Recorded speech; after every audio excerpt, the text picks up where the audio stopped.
erkin axborot jamiyatini quryapmiz. Masalan, hech kimga anoni o'qi, buni o'qima. Bu mumkin emas degan zamonlar orqada qoldi-da.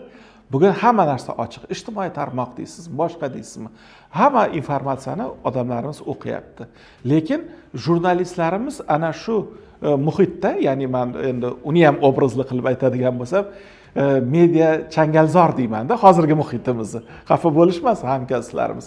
O'sha media changalzorni media gulzorga aylantirishimiz kerak.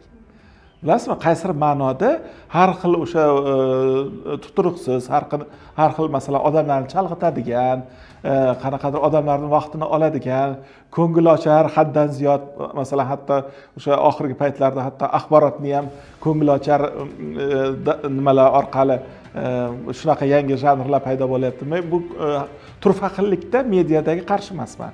Lekin o'sha turfaqillikda ham baribir qandaydir bir etika, hech bo'lmasa etika masalasi oldiga chiqadi.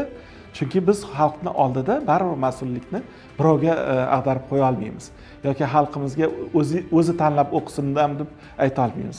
Biz kerak bo'lsa professional axborot sohasini ekspertlari sifatida, jurnalistlar, blogerlar sifatida odamlarimizga aynan qaysi axborot kerak, qaysi axborot ularni masalan tashvish uyg'otayotgan muammoni hal qilishga undaydi. Yoki masalan hozir solutions journalism bor, yechimlar jurnalistikasi. Qaysi bir jurnalistikani olib chiqqan muammosiga kimdir e'tibor qaratadi va natijada u hal bo'ladi. Marhamat. Lekin aslida jurnalistikamizda birinchi vazifasi bu yangilikni yetkazish.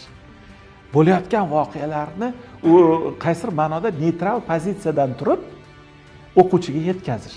Masalan, hech qanaqa ranglar, bo'yoqlar, ortiqcha suv so'zlar deymiz-a, o'sha so'zlarsiz o'quvchiga sof axborotni yetkazish bu birinchi galdagi bizning vazifamiz bo'lishi kerak deb o'ylayman.